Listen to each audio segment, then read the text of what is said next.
should have a little quick conversation about everybody's respectful celestial abodes, where it be my little coffin where I lay my head at night, or at times that you feel that you just want to go back down to make sure that hell's not getting out of whack while you are away. Let's talk about it. Vampire and Devil's newest partnership in Twisted Vines, our dear friends, Chris and Saren Cadaver. Oh yeah, you like scary stuff, you like horror decor, come and check out Twisted Vines. They make all the kind of cool shit, all for your house, all kinds of scary shit. They love it. You like to bring back the horror, you want to scare your neighbors, you want to conjure up a friend to talk to, you want to conjure up somebody bad, you want to do some bad stuff to them, you go to Twisted Vines and get some of their merch. Absolutely, for sure. Everything is completely handmade by them. So if you need a little friend, maybe a round set abode, maybe you want to conduct a little evil towards a friend that was a friend, maybe no longer a friend. They have voodoo dolls they can do for you to allow for such activities. But you know how much we love our Ouija boards, my friend, and they make all of those by hand. They took care of your beloved vampire with a nice Nosferatu board, but the devil, he happens to be a Munsters fan. And not only do they do boards as traditional rectangles, but they can put a little bit of coffin flair in them. Oh yeah, look at that coffin shape Munster board. Yeah, you wanna conjure up Mr. Herman? You wanna ask him how Pet Cemetery was? You can do it on this board. Oh yeah. Absolutely, my friend. So again, thank you so much to Twisted Vines for partnering with the Vampire and Devil podcast, and make sure that you Fangs and Infernos are checking them out on their Facebook page, on their Instagram pages, and making sure that you are checking them out as they move around the country, showing their craft off at all of the various horror cons and oddities expos that they love to do. So absolutely, my friend, of course, man, horns up, fangs out for our friends at Twisted Vines. Oh yeah.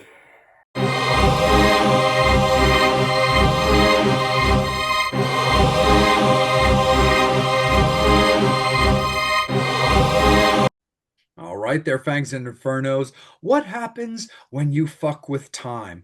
Devil, I pose that question to you. You ever get those feelings, especially when you and I go out on our excursions, like when we were at our most recent con and there were time travel devices available at our disposal? But have you ever wondered about what might happen if you go back and make things a little bit more sinister than you always did in your younger devilish years, and what might happen if you change just a little bit of the past and how it might affect the future? I think it's about that time, per the Fangs and Inferno's request. I think it's about time that you and I talk about the butterfly effect there, my friend. The alphabets of horror have returned. Oh yeah, that's what they say. They say don't mess with time. Unfortunately, I've gone back into the past and changed some shit to fuck with people. Everybody who thinks that Mandela was died in prison, the Shaq Shazam movie, and the Berenstein Bears. You can thank me for that later. The cornucopia on the Fruit of the Loom. Yeah. But anyway, yeah, it's like we're gonna talk about butterfly effect, and like before we even get started, too, I want to pose a question for you too, so that we know what we're gonna talk about as far as that. When you resurfaced the watching of the butterfly effect, did you watch the original or did you watch the director's cut? So I've actually so when I rewatched it for this, I watched the regular version. But I have this movie. I'm actually a big fan of this movie. I have seen both versions of this movie multiple times. So, just for the sake of the conversation, I watched it in the theatrical version because I know that the Fangs and Infernos that are familiar are going to be more likely familiar with that one, but do have the accessibility to the alternate endings. I do like the Yeah. director's cut. I do love a good, like, twisted, like, dark ending. So Yeah. we're gonna get into this more in depth. But what I'm but making a comparison, because you and I, you know, we talked about this during found footage, my absolute least favorite category ever made. But victimizing Paranormal Activity again, While the first Paranormal Activity, I like it just fine. I think it is a solid enough movie. The ending was good. I know it got a lot of people, jump scared the shit out of a lot of people, and I'm cool with that. It was a quality ending. I know there's multiple alternate endings for Paranormal Activity, but the straight up just smile and kill ending is by far, I think, the best of them. And man, I really wish that they had used that one.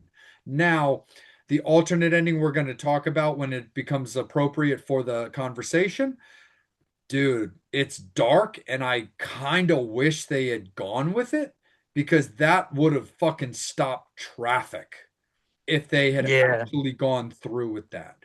I I don't hate the ending that's in the movie as the regular theatrical release. I do I do to a certain, you know, to a certain degree, I actually think it is the right ending for the arc, the story arc, and especially the arc of those two particular characters. yeah, yeah. Um, I do think they got it right, but Yeah, man, that other one. yeah, because when I rewatched it again, because I've seen both the regular and the director's cut, I think whatever I wanted, I can't remember which streaming service it was on right now, but the streaming service that I watched it on had the director's cut. So Nice. the one that I watched, I watched the director's cut. But I mean, it's typically, I mean, without spoiling it before we really get into it, really the director's cut's only got a couple little other than the ending being different and then a Yeah. couple little scenes in between that make more sense of why they chose the ending. It's basically the same, it's the same movie, Same movie. it's just like, most of the time with like, you get the, you go out and you see the American Pie version and then you see the American Pie X-rated version. And literally it's like 3 extra minutes and it's got like two extra fucks and a chuck in there or something like that. And it's like, what the hell, man? This is pointless. So sometimes with those director's cuts, you're just like, man, this is too. This one is different. I like the director's cut. Like I said, the other director's cut that I think is really, really, really, really good, which is kind of funny because we will be seeing this guy very soon, Mr. Bunny Rabbit from Donnie Darko. I do like the director's cut version of Donnie Darko better because it explains the movie a lot better. It adds And in you all need it. those little extra things, and it makes the movie make more sense. Even though it still is out there and kind of is a little wacky, but if you watch the regular version of Donnie Darko and then watch that director's cut, you're like, this director's cut's a bazillion times better because it explains way a lot more. It goes way more into detail of like, okay, now I kind of understand what this movie's about, and that's what this one's not really doing that. I just like you said, I particularly like the ending of the director's cut better.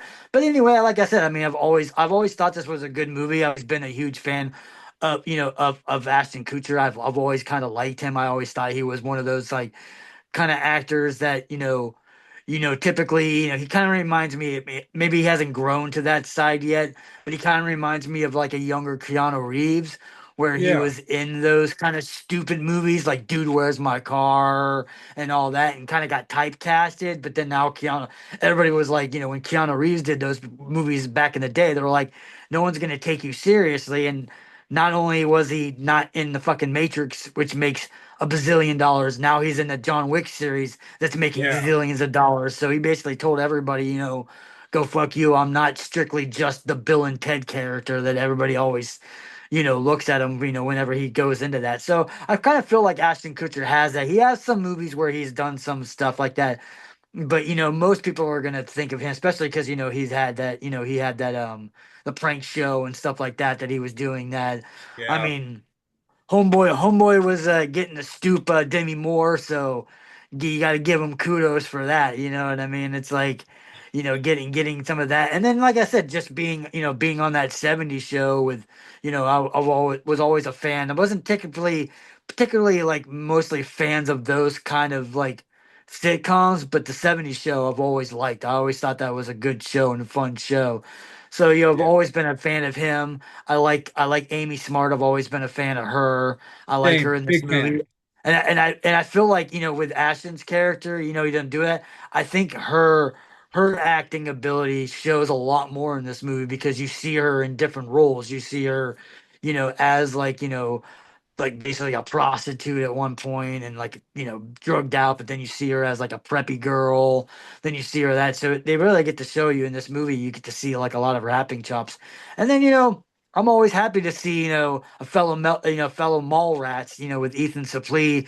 And a lot of Yeah. people, especially because they see him now, they're like, oh my god, yes, Ethan Suplee at that time was that big. He got, that I remember even seeing like his, in Mallrats he was a big guy, but he Yeah. wasn't nearly as big as he is in this movie. He got really big at that point too. It was almost probably Yeah. dangerously big. You know what I mean? Where, Oh yeah, you between Butterfly Effect and American History X Devil, he was definitely at his peak weight.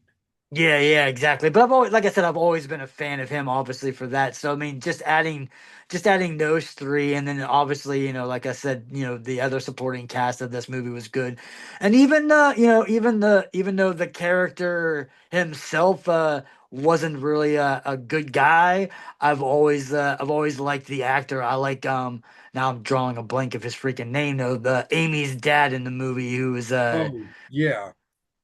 Jesus, man, from Pulp Fiction and all that. God, now I can't remember his freaking name. I could see his face right now, though. But Oh yeah. I've always liked him, even though, particularly in this movie, he's not a really good guy. Between either abusing the son in the alternative universe, or fiddling with the daughter in one alternate universe, he always was an asshole in this movie.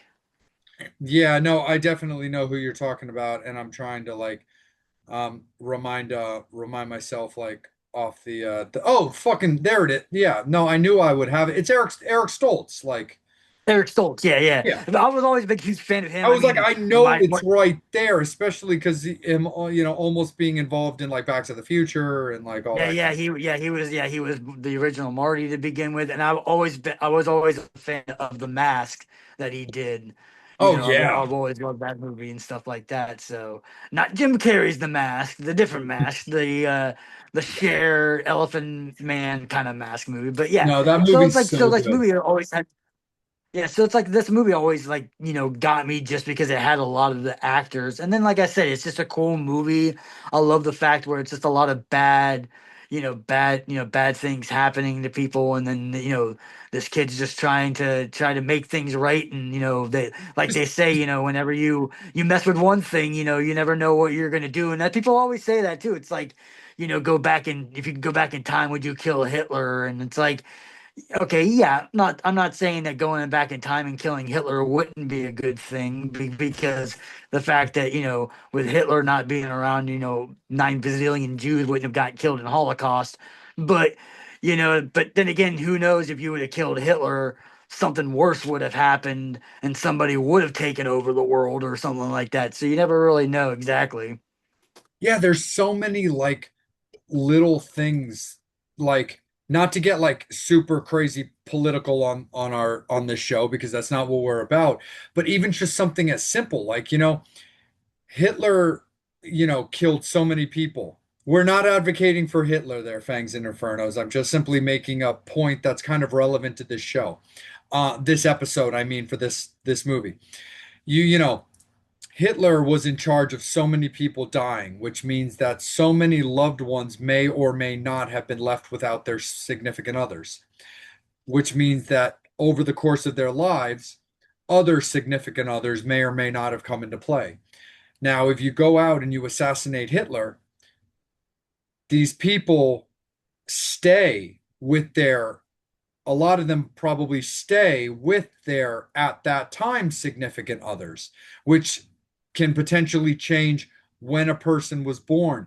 Do you meet somebody who ultimately then would have been your best friend, but is now not your best friend because, you know, they had a spouse back then that wasn't interfered with and had a child perhaps and lived their life in this way, in this direction, as opposed to losing that spouse, maybe eventually getting into the dating world again where time goes by, they meet a different spouse, potentially of a different race, all that kind of stuff. So many things, even something as simple that you think everybody would be on board with, yes, kill Hitler, could potentially change something as simple as who someone down the line got married and had kids with. And maybe you lose your best friend, or maybe that same friend that you love so much went down a different life path, and so on and so forth, all of which we're about to break down. So yeah, no, you're definitely right on that one, Devil. But yeah, we'll get to the ending more in depth for sure.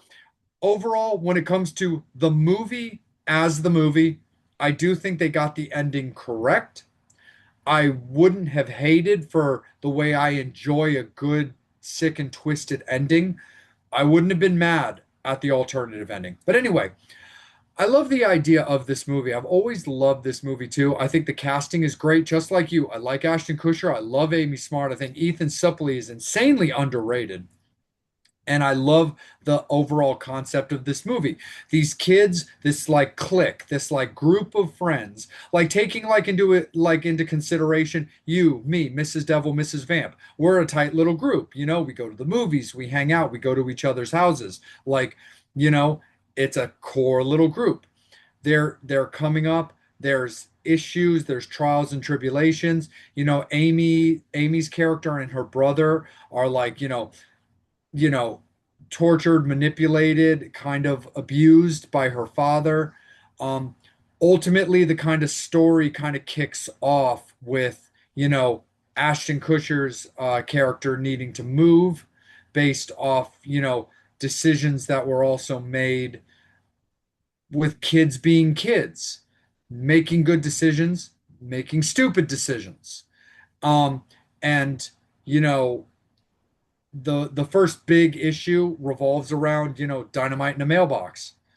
And then you've also got the idea of Ashton, you know, having to leave and claiming that he'll always come back, because you've got the love interest that's already happening between young Ashton and young Amy, that Amy's brother does not approve of and doesn't appreciate.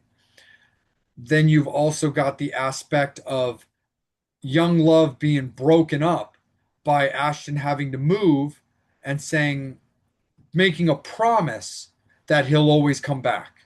And that's what leads Amy down that potential life path, which is all a matter of how it starts when it comes to the decisions that Ashton's character is making, realizing that these journals allow him to go back in time to make changes, whether it's saving his dog, you know, stopping the abuse that Amy's character is going by while basically ego checking, Tommy, which is, her brother's character's name, but it still changes everything kind of as they go.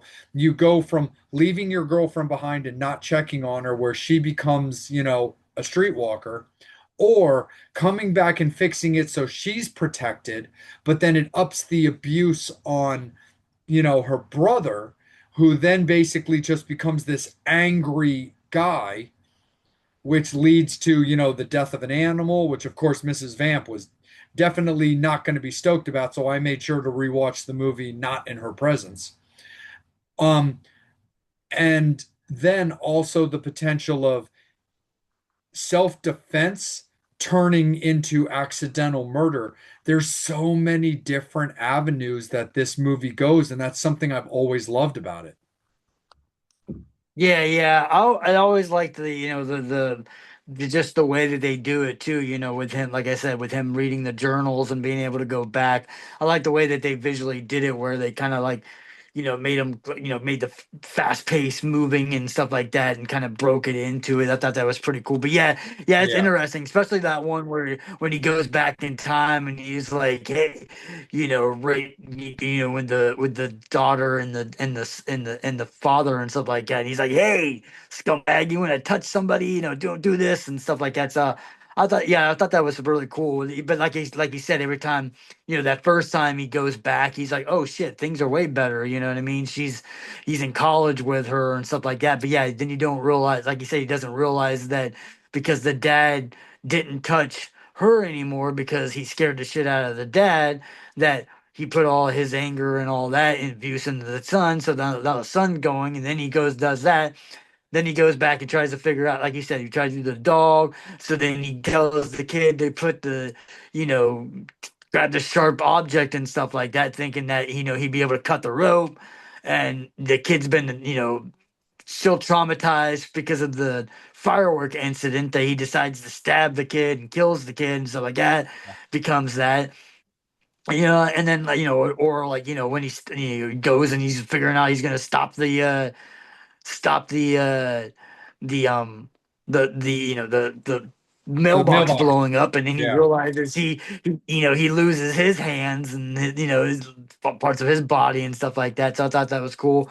I mean, I like it whenever he goes after at the one point he goes after the brother and stuff like that, because the brother's trying to do stuff and he ends up going to prison. And I like the fact that he's like in prison and he's talking to the guy, like, hey man, I can do miracles. And he's like, no. And he's like, okay, man, if you see something weird, and I can he kind of prove puts that stigmata exists. yeah, he put, scars his hand and stuff like that. It was pretty cool. But yeah, I mean, and like I said, with all that kind of stuff, and then, like I said, dipping a little bit into, not to the end yet, but dipping into that director's cut. I love the fact that, when you get into that, there's a time where him and his mom are, going around and just doing a, son and, mom kind of dinner date or whatever like that, and they go and see a gypsy lady, and the gypsy lady is, you have no lifeline, you're not supposed to be born. Right. And he's like, ha, ha, ha, yeah, yeah, yeah, like that. And then it pulls it makes the mom upset, and he's like, why are you upset? Realizing that apparently there were, she miscarried, had a stillborn, death 2 times before, he was born. And he's like, oh, you never told me that before. He's like, yeah, yeah, it's just something I didn't want to remind, and that's why it got to me. And then, obviously, that you're like, okay, that's, if you've seen the movie before but never watched the director's cut, you kind Yeah. of look at that scene and you go like, okay, what? I don't understand the reasoning behind Mhm. that. But then, like I said, when it comes to the alternate ending, it completely makes sense. No, 100% Devil for sure. And also shout out to Eldon Henson's character, who is actually an actor that I've been a Yeah, big yeah. fan of for so many years. So like Mighty growing Ducks. exactly, growing up as a Mighty Ducks fan and Fulton Reed genuinely being my favorite player slash character from those series. Always was. I think that Eldon and Fangs and Infernos, you can do some research on Eldon. He's actually got a very fascinating backstory. Honestly, a lot of trials and tribulations when it comes to his career. But also, Devil and I have talked about Idle Hands, which he's in. And I love his Mhm. character of Nub in that movie. But I really genuinely loved his character in this movie because, like, he's kind of like, the fat friend and then who's like shy, and with the mailbox explosion that really scars him. It makes him an introvert. you know Ashton tries to go back to fix that, and it kind of turns Eldon's character into a murderer because he stabs him with the shrapnel in order to save the dog. He tries to fix it again, and by trying to stop the explosion from even happening, it blows off his arms and legs. And so what, or blows off, it blows off his arms, makes him, a disabled person. What was originally a love, you know, a boyfriend girlfriend relationship with Ashton and Amy turns into Amy dating Eldon's character. And they become a couple where Ashton doesn't really know how to handle that because he's basically like, no, that's my girl. There's so many different avenues. Ethan Suplee's character, who at the time of the movie, when the movie's just kind of going at its normal pace, is Ashton's like, gothic roommate, like, man whore. He's getting his rocks off right in the room, and he's just this big, Marilyn Manson type looking guy. But Ashton's just like the preppy smart guy, but they're just buds, they're bros, they're roommates, everything's cool. But then, when he goes back and changes the past in one way, and he's got Amy as his girlfriend, and they're both in fraternities, well, he's never rooming with Ethan. So Ethan just knows frat guys as just being the guys that make fun of his look and his weight and all that kind of stuff. So, Ashton tries to be like, hey, what's up, brother? And he's just like, fuck you, frat boy, and all that kind of stuff.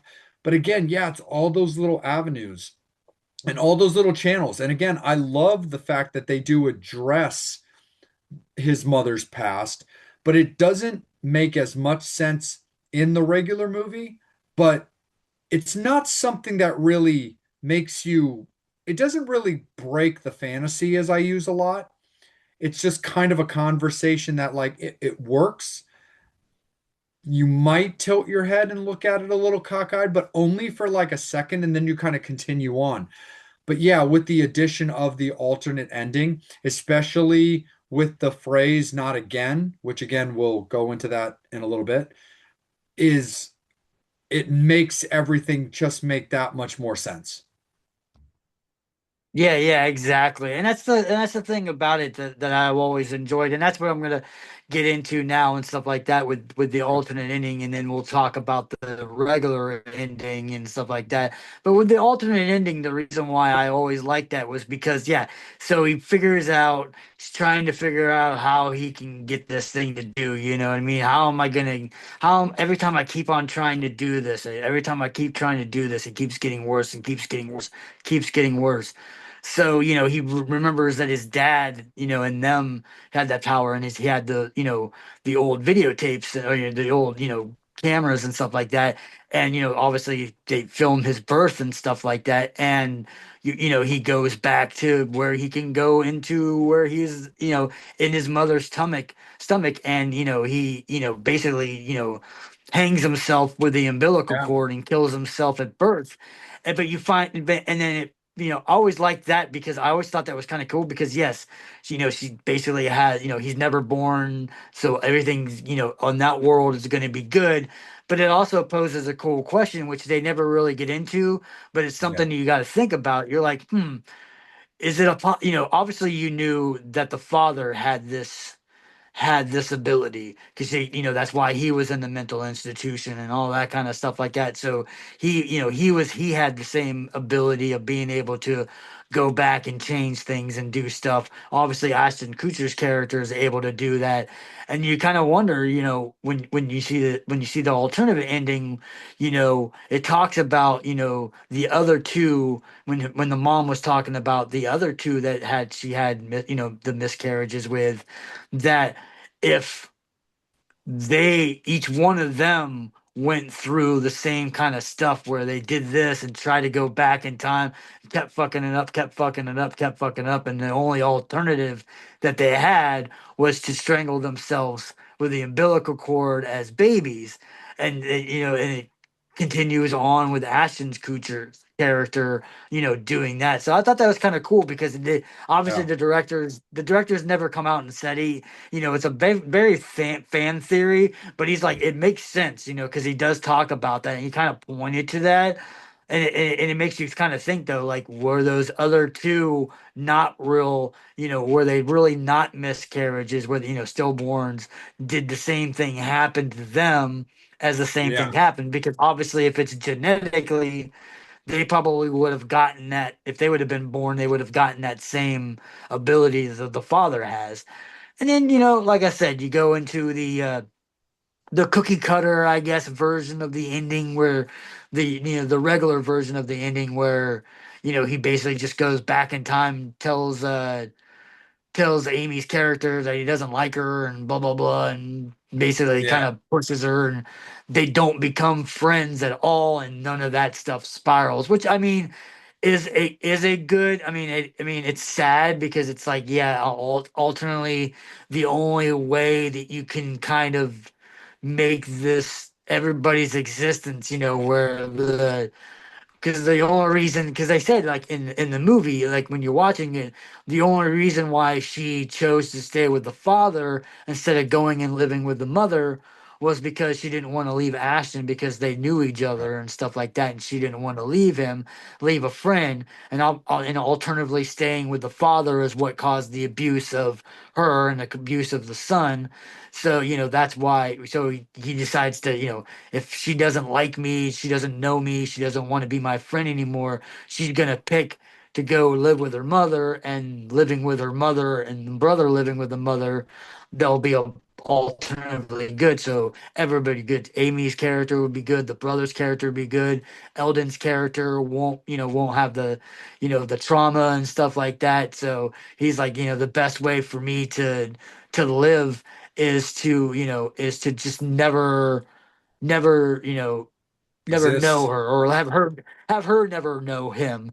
And Right. it's sad, but that's the way to go. And then, like I said, and briefly for a second at college, they walk past each other, and he knows who she is because obviously he knows, but she kind of Mhm. gives like a look like, I kind of know this guy, but doesn't know who he is. So that was cool. But like I said, to me, I think that ending works. But to me, Yeah. I really really love the director's cut version of it because it's just so Agreed. brutal. It's just like it's like the only way to save anything is to just not exist at all. Hmm. No, absolutely, Devil. And that's the crazy thing about it.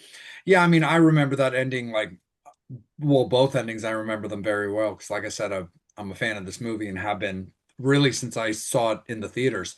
Is the fact that, like, the regular version, he literally just, it's like, hey, night, hey, they're like moving in together and like introducing their kids or whatever it was, and he leans in and he's like, if you come near me again, like I'm a kill your entire fucking family. Like he lays it on thick as a child to make sure that this girl doesn't come anywhere near him. So it's one of those situations, yeah, where it's like, in order to make sure that these people have their futures, I just can't be involved because I keep fucking it all up. But the crazy thing about that, though, is again, there was a certain amount of good he tried to do and was doing, but he didn't dot all the I's and cross all the T's. Because, like, for example, if he goes back to that scene when he is filming Robin Hood and or whatever it was, either Robin Hood, I think it was Robin Hood with Maid Yeah, Marian, Robin Hood. and come and speaks in his tone about, this is your daughter and you need to stop doing what you're doing to her because you have to understand how it's going to be. In theory, again, this is just in theory, had he morphed it in a way that you need to treat both your children the way they deserve to be. You need to make sure that they are treated with respect and loved as your children and disciplined when it's proper. Maybe both she and Tommy don't have proper upbringings where she's not abused, he's not physically abused, because Amy's character does say that. It's like, my father never touched me, but it was a completely different, you know, a whole different landscape when it came to Tommy, where he was beaten and abused, which is why he became who he became, leading up to that storyline, that pipeline. So there's like, it's kind of crazy when you really get in depth on this movie. And again, Fangs and Infernos, Devil and I we can make this a 4 hour conversation because Butterfly Effect does have a lot of avenues to go down. But anyway, when it comes to that, it's like, if he had gone down that pipeline, I've wondered more than once that if he didn't make it all about Amy's character, but basically scarred the father in support of both children, if maybe then everything would have been just fine moving forward. Maybe it still would have cost him his relationship with, Ethan Suplee's character, because after scarring the father, that's where the frat boy, you know, and being Amy's boyfriend thing really took place. Maybe it costs him that friendship, which was really more of a college friendship, but didn't really affect the big picture. Maybe though that makes things a little bit simpler. as opposed to only protecting Amy, which is why Tommy got abused. If he had simply made it about a father's love for his children, who knows? Maybe that would have been the overall safest aspect. But anyway, getting Yeah, back on point. yeah. But Oh no, go I ahead, Devil. kind of feel with that though, is that's the reason why I think the director's cut is the ultimate best ending. Because you got to realize, Is even if he would have made anything good and made everything great, and he would have done something, he still has that ability to go back and let's say something else happens. He gets a D because he fell asleep at school, and now all of a sudden he's going to try to go back in time to not get that D and not fail and not be able because now he failed that class. Now he's a crackhead or something like that. He's always going to have that ability to want to go back and change something. Maybe one day him and his mom are walking in the school and a school shooter goes and fucking kills his mom or something like that. Something bad is going to happen at some point in his life, and he's gonna use that as an ability to be able to go back in time and then fuck everything up again. That's why I've always liked that, because hence the reason why in the one scene the dad's trying to kill him when he Yep. goes to visit him in prison. You know, the dad's trying to. That's the only way to end this Mhm. curse. Kill him, kill me. You know, I'll kill my son in prison. They're gonna kill me in prison, and now this ability to be able to do, which is in the genetics, will be done. So Yep. I think those were the only two options that would have worked was if the dad would have survived, you know, if he would have gone back and made it where the dad did get kill him or him killing himself as a kid, you know, as a baby. I think are ultimately the only options that will suffice because, like I said, if you have that ability, if he knows he has that ability to go back. Yeah, anything that happens, you know, he loves his mom. Something happens to his mom, you know, he's gonna do because obviously, you know, even in the one scene, you know, she's got, you know, with him blowing up his Hans, she started chain smoking and that's what gave her the cancer and stuff like that. Yep. So there's always going to be somebody that he's going to love, whether it's Amy's character or a different character. Maybe he's in school with Ethan's character and those frat guys beat the shit and kill Ethan's character on accident or something like that, and he's going to go back and try to alternatively change all that stuff. So I feel like that ending is like the best ending. I know, because like I said, I know like the regular ending, you know, with all that kind of stuff like that. Yeah, she never sees him. She goes, they're all good and good like that. But he's still alive. He's still able to have this ability, and he's still gonna be able to do it because it didn't stop him from having those his blackouts and stuff like that and him having Yeah. this ability all that still would have happened. Yeah, Amy's character would have been good, Tommy's character good would have been good, you know, Mhm. Eldon's character would have been good because they would have met, you know, Ashton's character is still always have that ability and those blackouts and stuff like that. Yeah. So To fuck with the future, well, to fuck with the past. yeah, exactly. So I feel like that you know, was the best ending. But then again, they probably screened it. People were probably like, I don't really like this ending. It's too dark and Yeah. you're making it be a bad guy. But like I said, it makes sense because, like, as much as Ashton is trying to be a good guy, like I said, he does all that stuff. Something happens, he's gonna go back in time and try to save his mom. He's always gonna because he has that ability. There's always gonna be something for him to be able to use that ability to do it. You know what I mean? There's always going to be something where the best idea is just for him not to exist because then he can't, you know, use that ability and the ability won't be good. So yeah, Yeah. I mean, like I said, so that's what I always say about it. It's like I don't think there's anything that he could have done at all to make that, you know, once he started fucking with the butterfly effect and started fucking with the time, there was Yeah. never going to be a time where it was going to be great because, like I said, you know, even like I said, everything was good with the alternative one. With he lost, other than the fact that he lost his arm, his hands, Yeah. that was a good alternative. You know, Amy's character was good, Tommy's character was good, Eldon's character was good. He just didn't want to deal with. He He just couldn't didn't deal get with his the fact girl. that. yeah, he couldn't deal with the fact that he couldn't have be with his girl anymore. That alternative could have been good. I mean, granted, yes, it didn't turn out very good anyway because, like I said, his mom ends up getting Yeah. chain smoking because of that. So it's like everything you do is gonna, like I said, even when we were talking about in real life, I mean, yes, going back and doing this or stopping that or stopping this and stopping that seems like a good idea, but then again, who's to say who, like you said, who's to say that these the when Hitler had these two people go into a concentration camp and they died, who's to say that if they didn't do that, those two people didn't create a child that eventually decided to make an atom bomb that was going to blow up the whole entire world. Right. So you never know like that.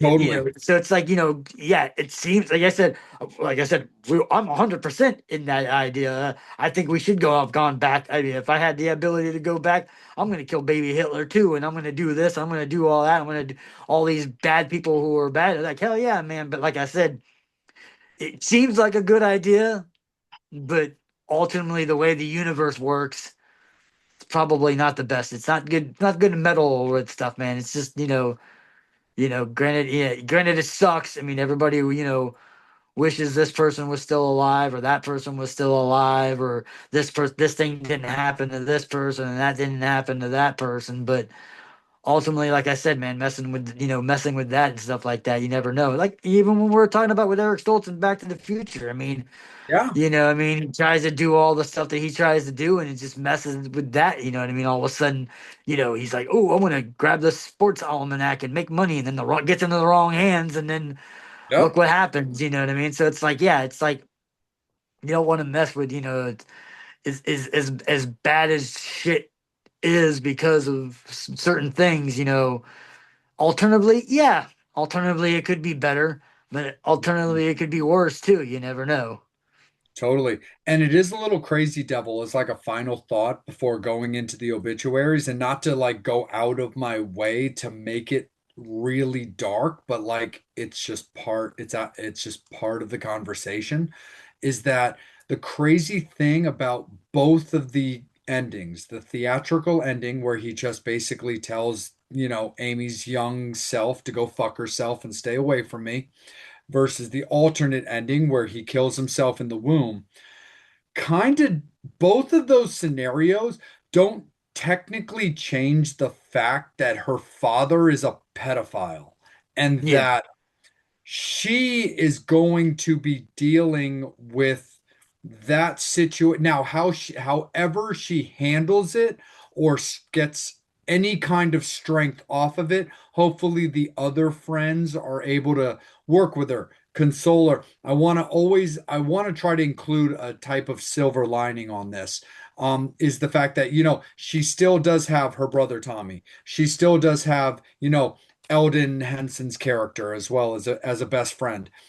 But it's kind of crazy when you take a moment to be like, well, Ashton's character has eliminated himself completely from her life in two different ways with two different endings, but that doesn't change the fact that one of the main storylines of this movie is the sick fantasies of her father.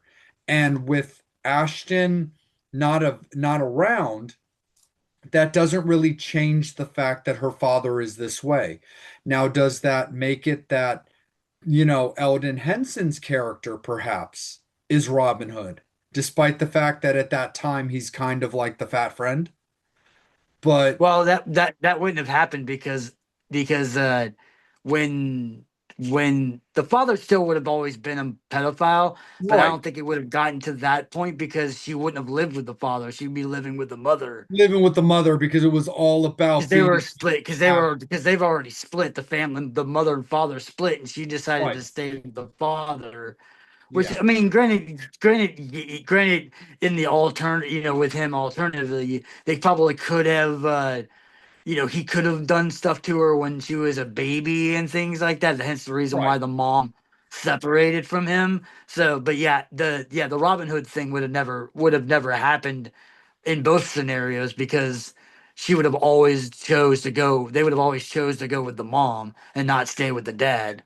No, very, very true. But there is potentially, again, I don't think so because, again, the way that all the movies played out, regardless, is I do feel that Edson's character was a little bit more of a long-term potentially thing for them to develop a relationship out of.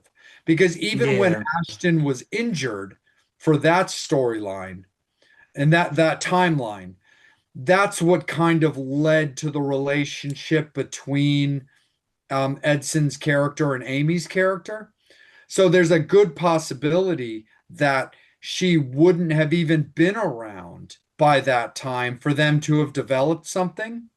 But there is that small potential aspect that yeah, if Edson's character had maybe expressed his feelings, if he had them when they were younger, would she have stayed because now of Edson's character?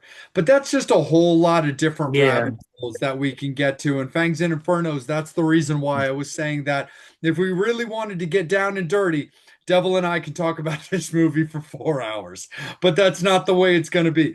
So, Devil, my friend, let's get into the obituaries a little bit when it comes to this episode and where we kind of look at things. I mean, I'll be very straight up about this. I've always been a big fan of this movie. I like it quite a bit. I like it just as much now as I did when I saw it in the theaters.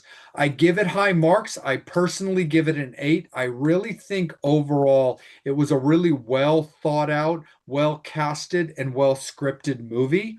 Again, I do like the darker ending that I do kind of wish was the ending because it tied up a few little holes, but those little holes, I will give the regular theatrical version credit. They weren't deal breakers. I think you had to kind of catch them to wonder about them.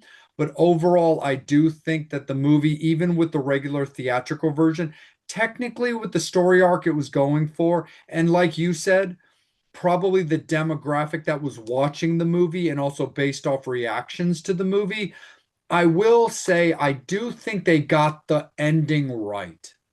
But I really love that ending, as dark, as fucked up as it is, because it does allow for those I's to be dotted, T's to be crossed, that I do think is a little more proper, especially in crazy stories like this. Kind of like when you and I were talking about frailty on a previous episode.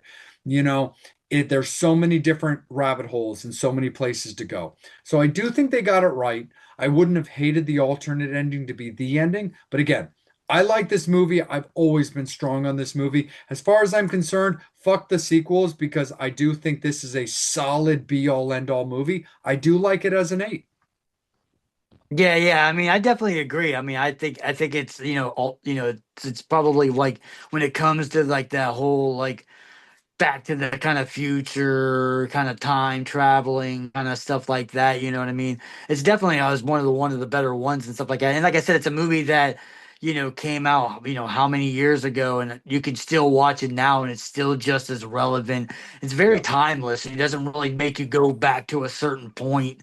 It doesn't make you feel like, oh, this is an '80s movie or this is a '90s movie or early 2000 kind of movie. It makes you kind of still feel like in the now, kind of like that. So yeah, I definitely agree with that. Yeah, it'd be definitely one if you jokingly around if you were to choose this as your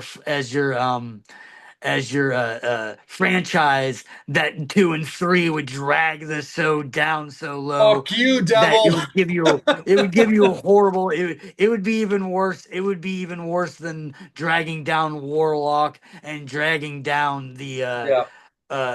Switchboard. which board. I think the 2 and 3 of those franchises are a billion times better than the 2 and 3 of the butterfly. I think it was one of those ones where they caught lightning in a bottle, Yes. perfectly, just perfectly scripted, perfectly acted, perfectly wrote. Everything was just so perfect that they decided. I mean, I don't blame them. I don't blame them Yep. for taking the liberties of making a second one. But when the second one sucked so bad, they should have just stopped at that. Like we were even joking around. We know there's three. There might be 42 of them now. I'm Yeah, not quite sure. They might have me remade neither. 47 times too.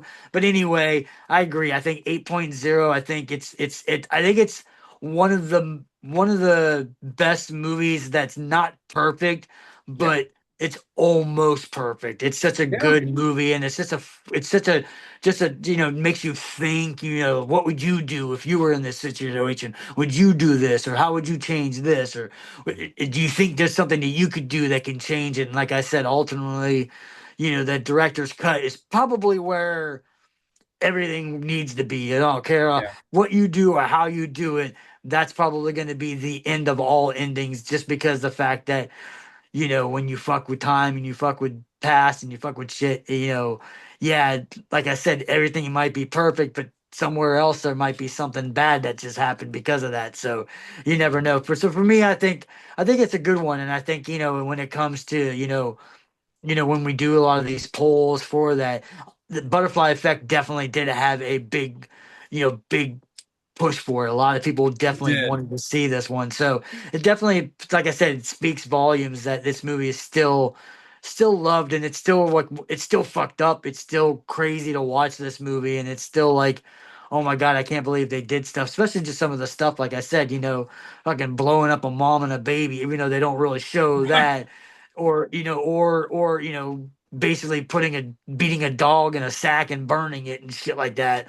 It's just there's a lot of crazy shit that happens in This this movie. movie So took liberties that a lot of movies don't.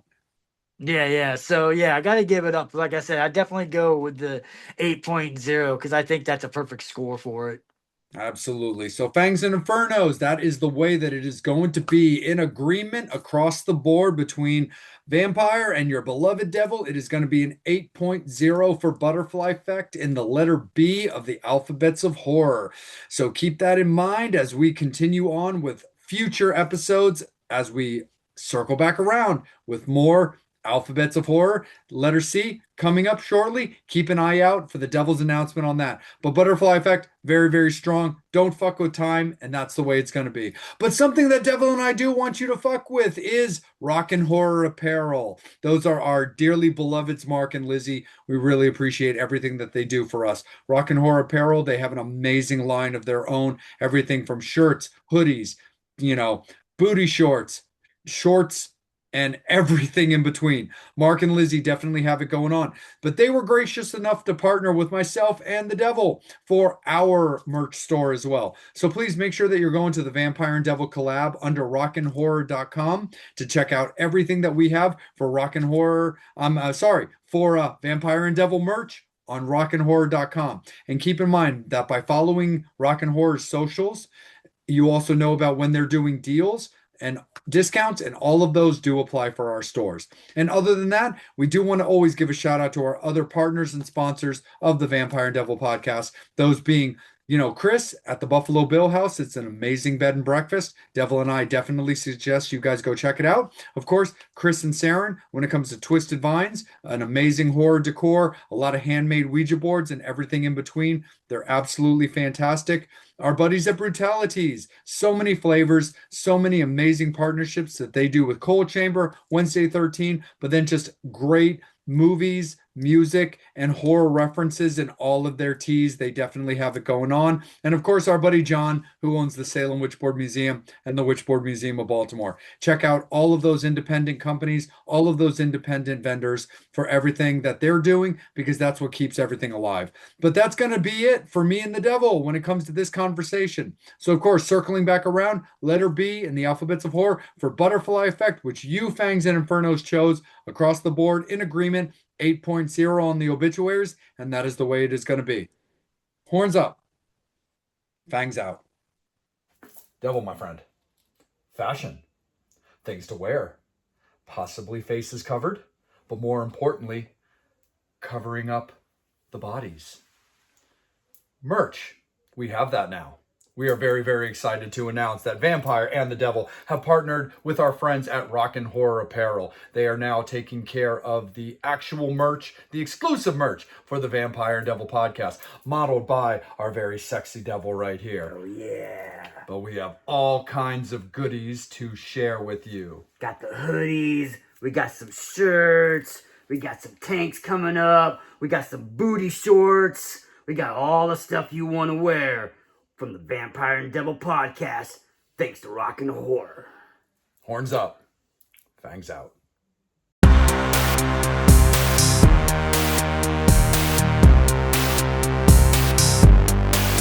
Hey, it's the devil here, and we're gonna continue on with those 2000 horror comedies with the 2006 Evil Bong.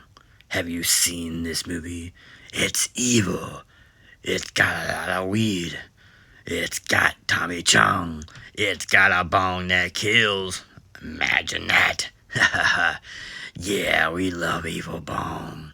Yeah, we love those movies. Oh, yeah. But anyway, have you soaked it up, smoked it up, light it up, inhale, exhale, take hits from the bong? The Evil Bong. Don't buy those online, because the Evil Bong might come and get you, and then it might smoke you up. Anyway, go check out Evil Bong, because the devil said so. And then go tell your mama to lose the drama. Devil, my friend, I think it's time that we spill the tea. Brutalities. Vampire and Devil podcast couldn't be more excited, more humbled to let you all know that we have partnered with very dear friends of ours for a long time in Brutalities. And there's so much great stuff, so many flavors, so much to enjoy, and we're going to talk to you a little bit about it. Isn't that right there, my friend? Oh yeah, we like it hot. Of course the Inferno likes it hot. Do you like the hot tea? Well, you might as well get some Brutality. Yeah, horror movies, puns, rock and roll, Brutality's got it all. Absolutely. When it comes to the vampire, you know that he's going to absolutely gravitate towards that Nosferatu or that Nosferatu brew. Absolutely a favorite of mine. And we got to show a little bit love to, by all means, the biggest franchise in horror right now. That would be Terrifier. So Brutalities has brought you Terrifier. But that's just from the vampire. The devil has some favorites of his own. Oh yeah, do you like the movie Pumpkinhead? Well, how about a little pumpkin bread for your throat holes? And like I said, with the rock and roll fans and the horror fans, Wednesday 13 fans, do you like Wednesday 13 and tea? How about a couple of those?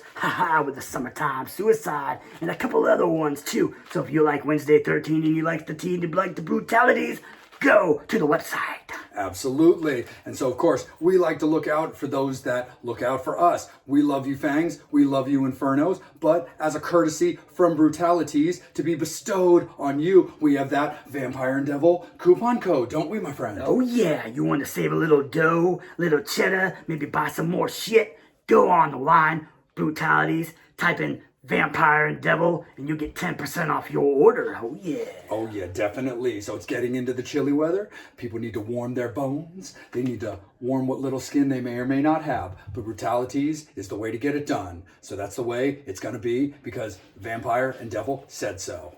Horns up, fangs out for Brutalities. Fangs and Infernos. What happens when the past meets the future? What happens when what you think is going on right now might be happening out then? Devil, this is going to be an interesting one there, my friend. Let's talk a little bit about dystopian horror. I can't even really call it horror because it's really not, but there's definitely bloodshed in these movies there, my dear friend, as we talk a little bit about dystopian futures or dystopian action in this particular showdown might be a little bit more apropos. But we're going to talk a little bit about fast cars versus game shows. What do you say, my friend? Let's talk a little bit about Death Race 2000 up against the Running Man.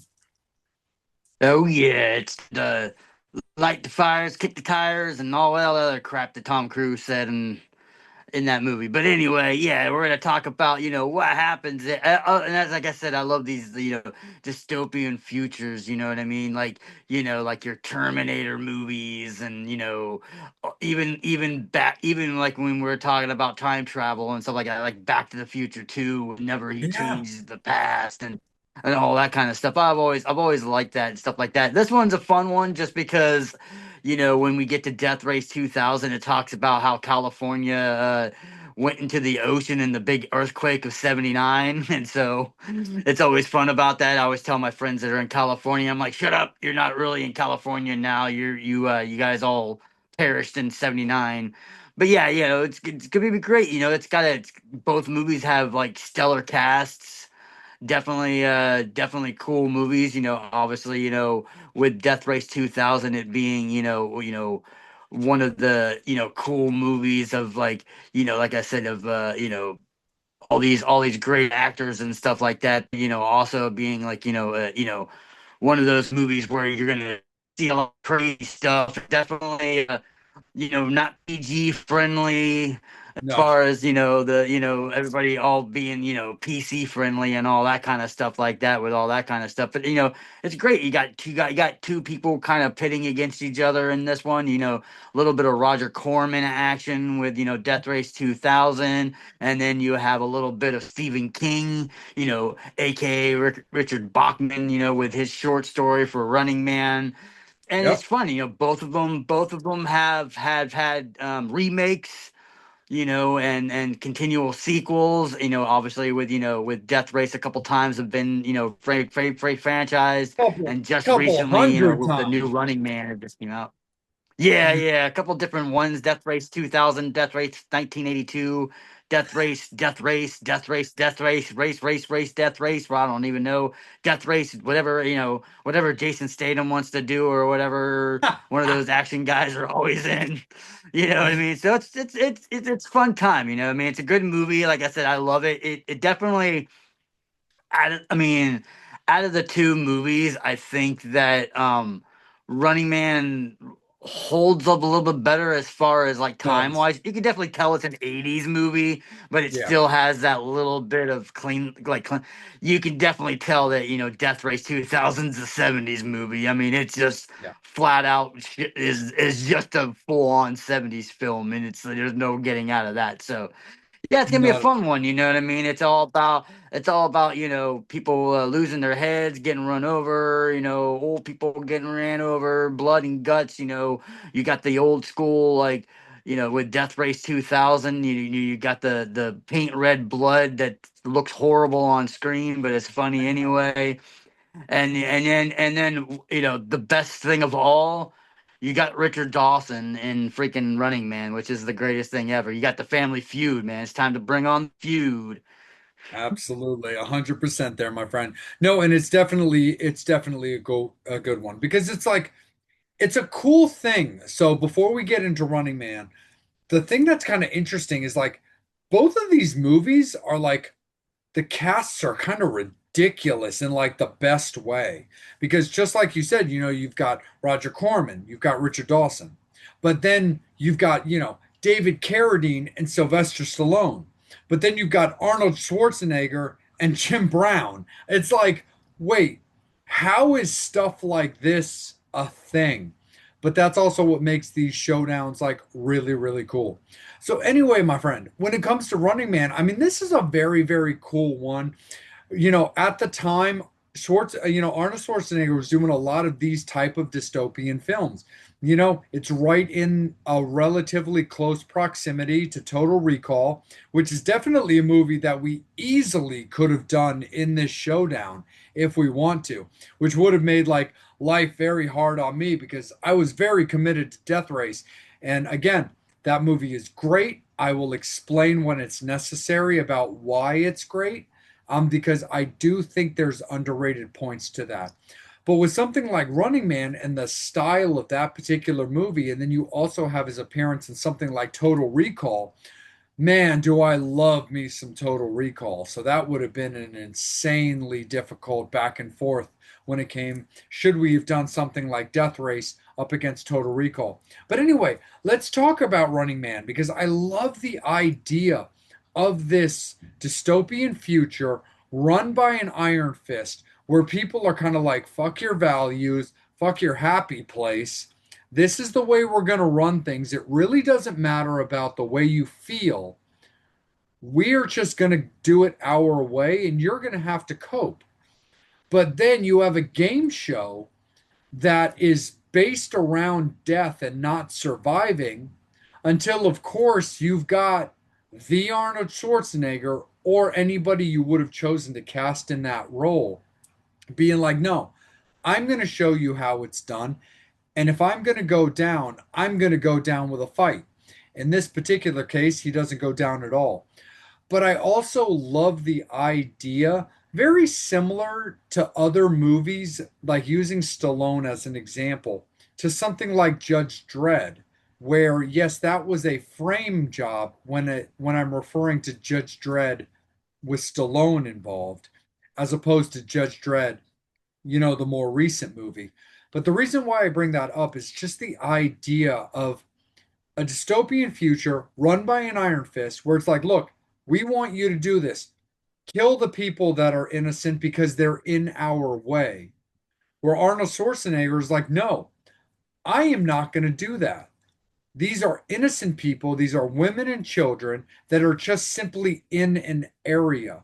There's no reason to take them out.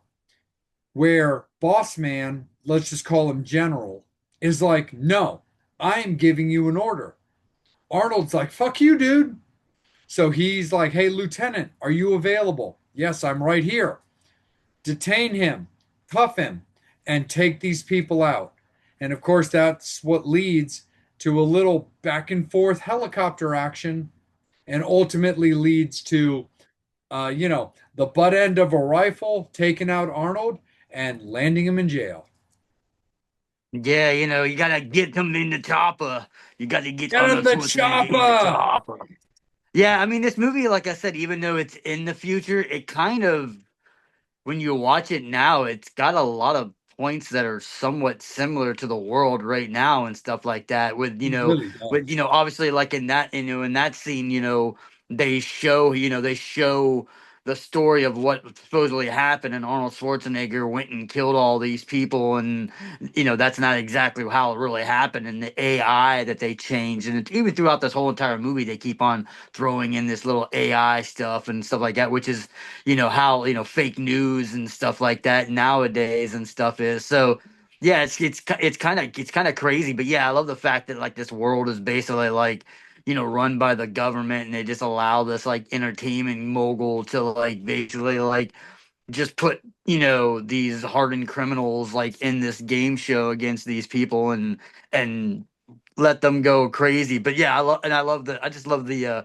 whole concept of it, you know what I mean? Like especially with us being wrestling fans and stuff like that, it's got like that WWE style, which is You kind of funny Jesse because the you do have body, I bro. mean, yeah, you have Jesse the Body Ventura in the movie to begin with anyway, so it makes it even better. But yeah, it's just like just the from the Iceman to Electro and all these guys, but it's just like these over the top kind of personalities and stuff like that. Whenever they're when the runner when they're chasing after him and stuff like that, I always thought that was pretty cool. And then like I said, it's just he could have he tries to get away, and the girl gets him in trouble, and then he gets caught, and then they throw her into the mix already, and you're just like, oh my Isn't that god. But yeah, I always just how love. it is? Yeah, and then that's like and then like I said, it's just fun because it's got all the it's got Arnold Schwarzenegger one-liners and stuff like that. Like he's the king of puns and one-liners. He'll be like, stick it around. What happened to Freeze? Oh, he's chilling now, or like the guy with Buzzsaw. He had a splitting headache, or he had a split or something like that. It's like it's just so like common, Arnold Schwarzenegger, even in all his movies, like, in Predator, where he like throws a knife at the guy and says, "Stick around." You know what I mean? It's just like, Real quick, you know. Devil, you and I might need to do a poll if you decide to put it out somewhere in the future or whatever. That might be fun to just be like, what is the best Arnold Schwarzenegger one-liner?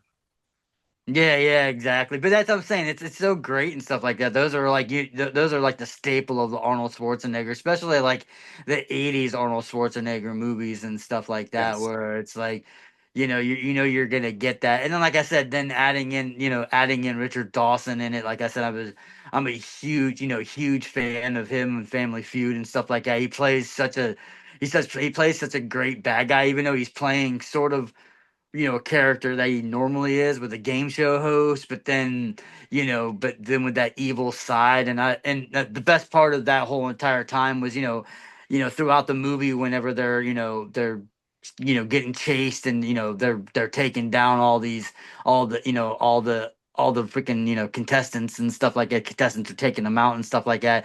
They go to the one lady and they're like, "Well, who do you think's gonna get the next kill?" And she picks, Arnold Schwarzenegger's character, and he's like, "Oh, he's not a stalker," and he's like, "Well, that's who I pick, and that's who I want to pick. He's a bad motherfucker."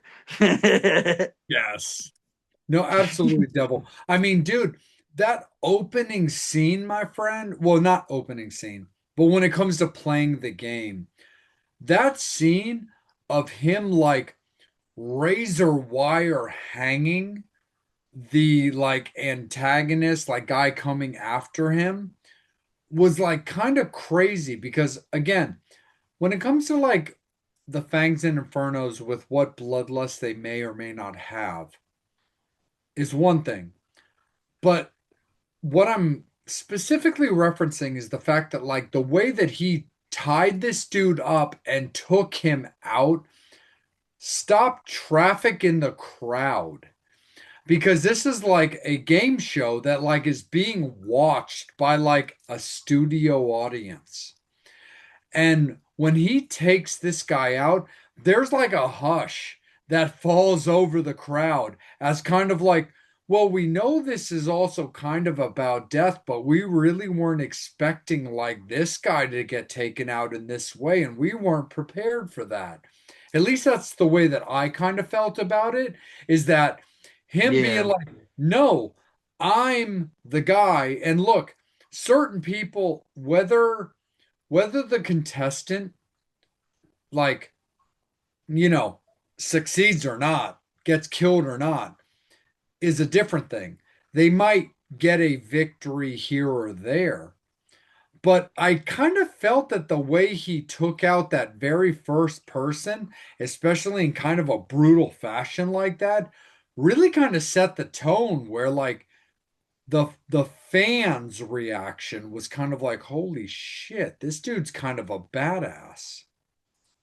Yeah, yeah. I mean, even throughout, like I said, Yep. he kills the hockey guy, Mr. Freeze or whatever you want to call Mr. him, kills Freeze. him, and then kills Buzzsaw, and then kills the other guy, and then they're like, yeah, the crowd is like, what the fuck is going on? Like, we're so used to, the stalkers are the ones who do the killing. They're the ones that are supposed to be killing everybody, not the contestants. The contestants are usually the ones that just get offed pretty easily, and make it to the point where, like, yeah, I love that. Yeah, I had that same reaction where it's like, yeah, the crowd's like, we don't know what to do. And like I said, until that one woman decides to pick him, and he's like, oh, you can't do that. And then the guy's out betting, the one guy's, they're betting who's gonna get who's the next stalker that's gonna get picked, or who's gonna get this and stuff like that. And then the one guy's like, I want to put my money on him, and they're like, can we do that? He's like, hell yeah, put it on him. I want him. And you're like, okay, yeah, it's just crazy. Like I said, then obviously with they fake AI fight with him and Jesse Ventura with a fake body double and make it look like he was really dead and stuff like that. But yeah, it's just a crazy movie because, like I said, yeah, you can definitely just tell like the crowd, have that bloodlust, but they're not Yes. really expecting, they're not used to, like I said, they're not used to the what would be considered the stalkers or the good guys in this, because everybody, all the contestants on these are all criminals, and like I said, they painted Arnold Schwarzenegger as this guy who was in this chopper, and they're like, hey, don't shoot these innocent people, this massacre that happened that everybody knows about it. It's a history, thing that happened. Everybody knows about the, I think I can't remember what they call it, the San Bernardino massacre or whatever, someplace in Yeah. California massacre or something like that. And they were like, oh yeah, because in the video he's just like, they're like, oh, hold on, it's just kids trying to eat, and you're like, oh no, I'm going to kill them all, I'm going to shoot them. Everybody, so they paint him as a, this evil guy. So yeah, obviously when you see him going and stuff like that, that was pretty cool. But the other thing that was pretty cool that I thought was kind of neat though was the little cameo of a certain musician that was So bearded cool. and was kind of helping the resistance, which was just really out there. It wasn't something you weren't really expecting. No, absolutely. And I thought that was like really, really cool as well. It's the idea of like, and that's the thing, like when you look into something like, okay, personalities, musicians that make their way into like major films. Paula is a very unique person that makes like a cameo in a movie that's designed to be something in the future. And that's the thing I've always kind of dug is the idea of like this does like pop culture references that make their way to current pop culture style a thing. And that's the thing I Yeah. think is really, really cool with Paula being involved in this because people might look at her as the song straight up, but also understanding that movies that she's also done or appearances that she's made is kind of a cool little thing. Well, yeah, I mean, like I said, and with that instant, like I said, it makes sense because the dancers, she was a Yep. Lakers girl and trained the Lakers girls and stuff like that.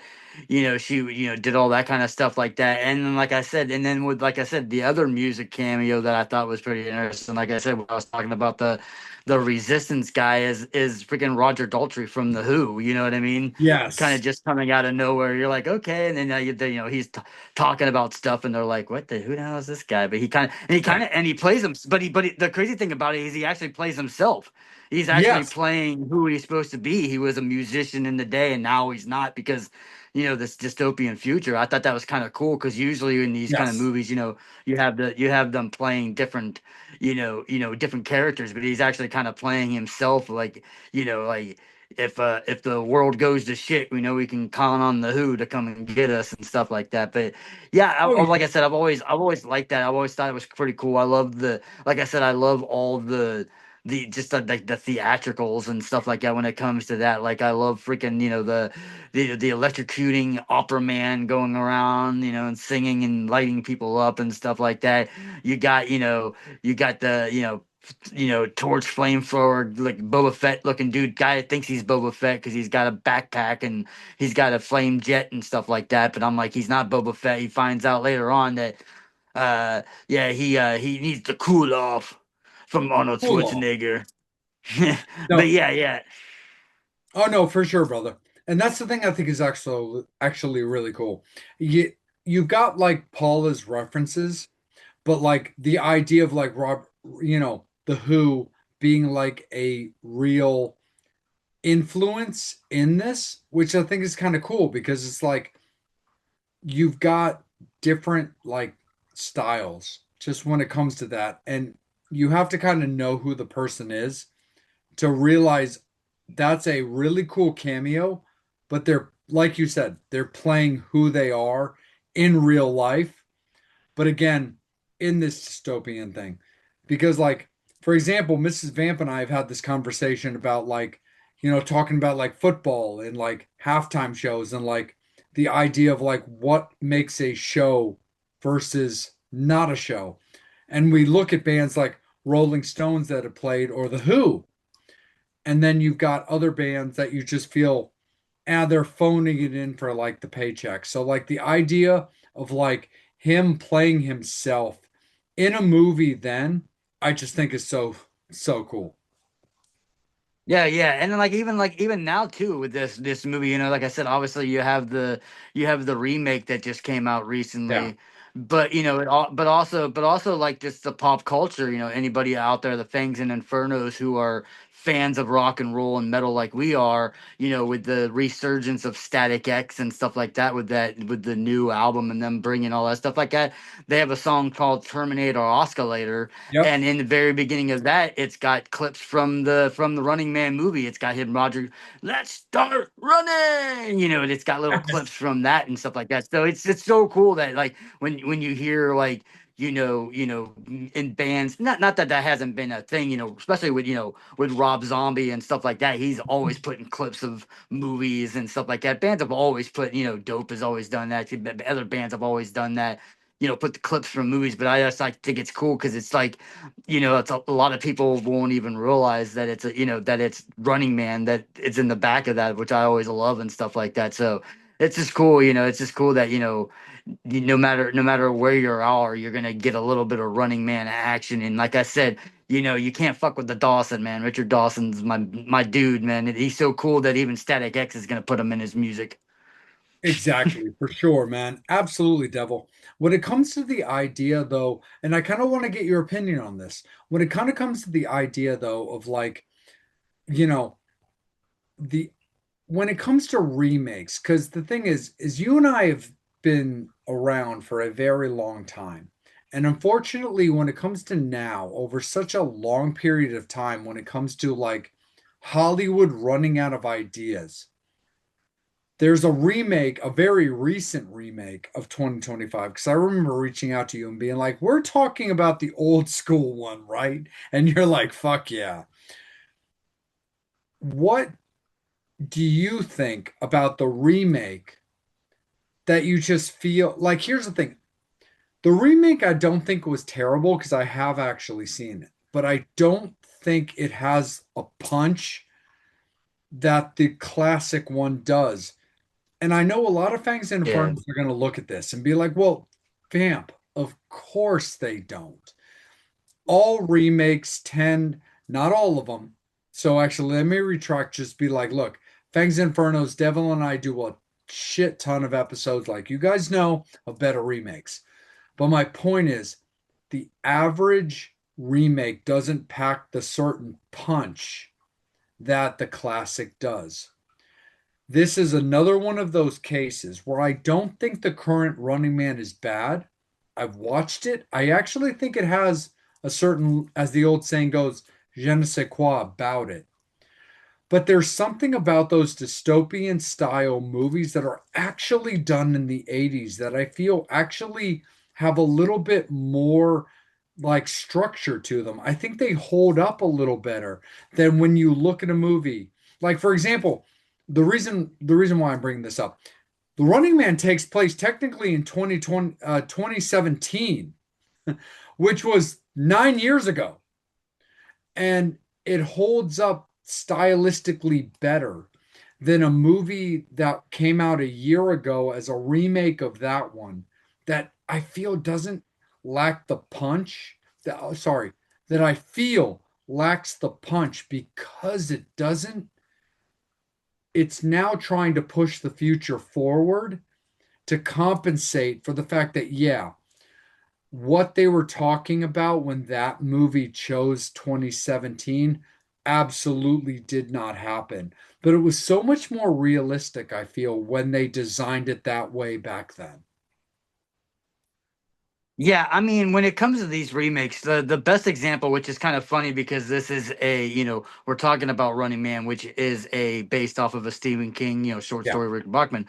It reminds me of another Stephen King movie where, like, I mean, I'll die on the cross for this. Or not people, or people know that that's gonna be, you know, this is gonna be the that one. But I'm a huge, you know, we're getting ready to probably record that here soon, so you're getting a little bit of a sneak peek.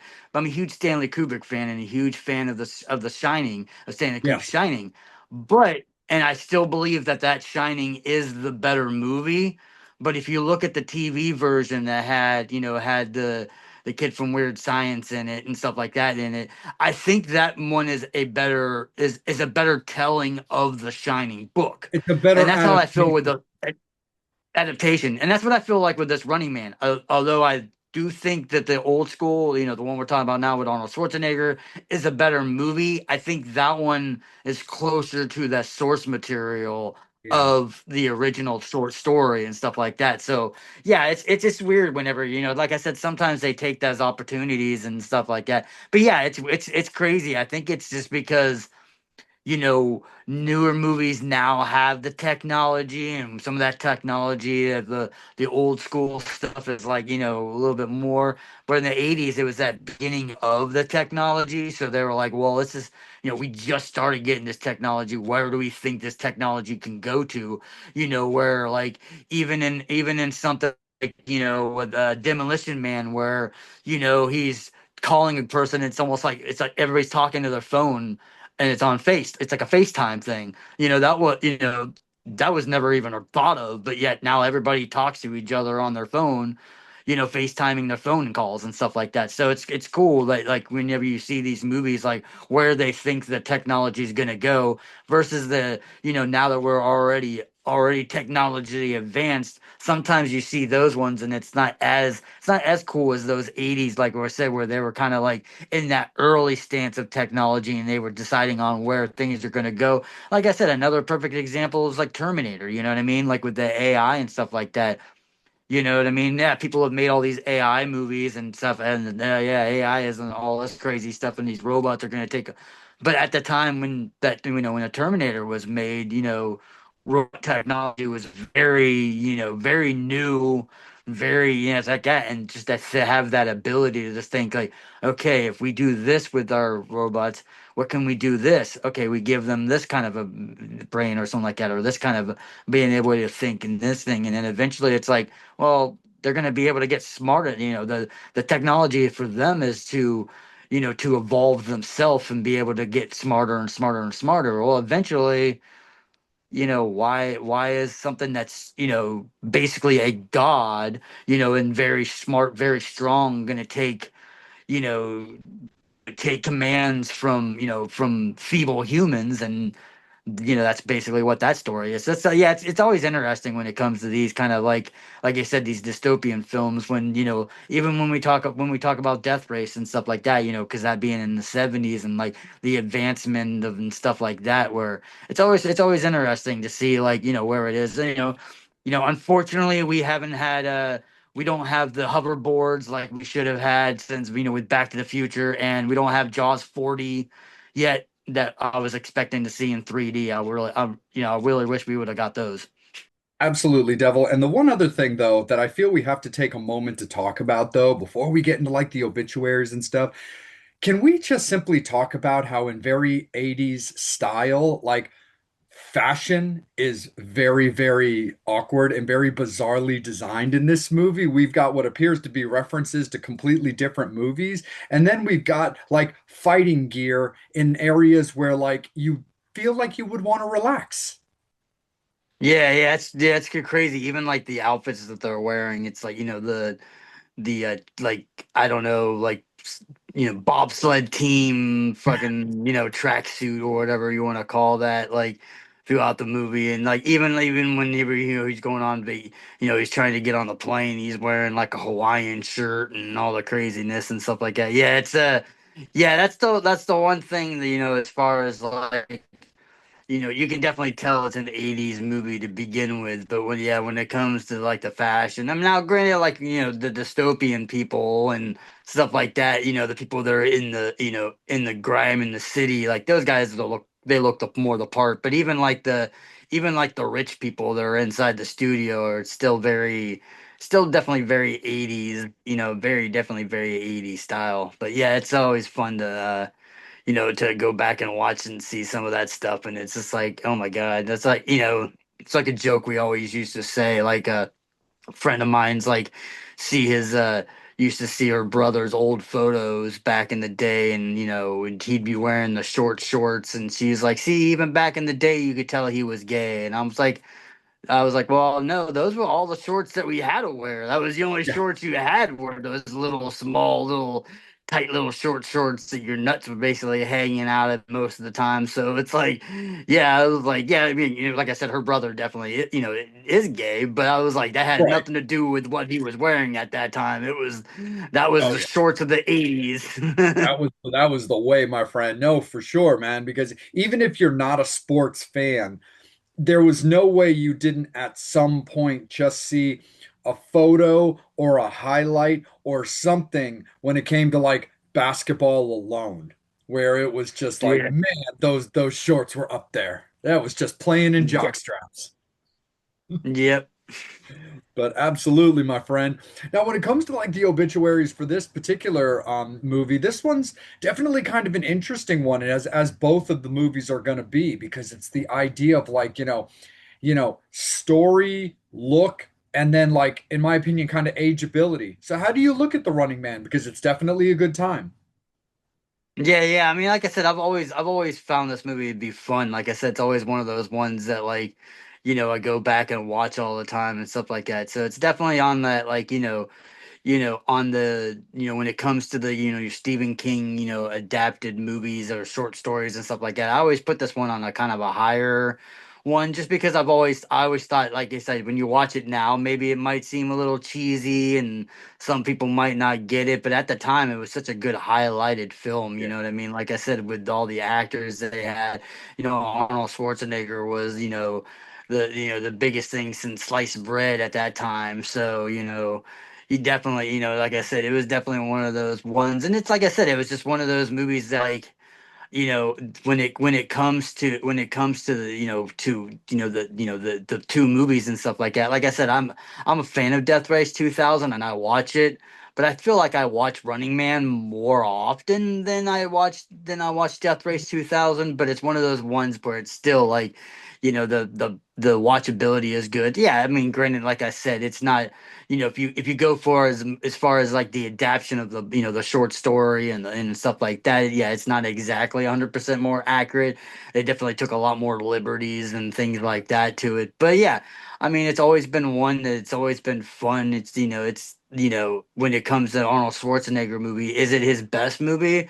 No, but it's not the bottom levels, you know what I mean? It's Okay. definitely in that middle to upper range. So for me, I've always been a huge fan of this movie, and for me, I got to give it a 7.5. All right, man. I hear you on that one for sure. So like I don't quite go a 7.5, but I'm not far off. Because for me, it's simply the other side of the scale. I find myself watching Death Race 2000 a little bit more than I watch Running Man. Not that I don't enjoy Running Man just fine, because like you said, I think you do nail it.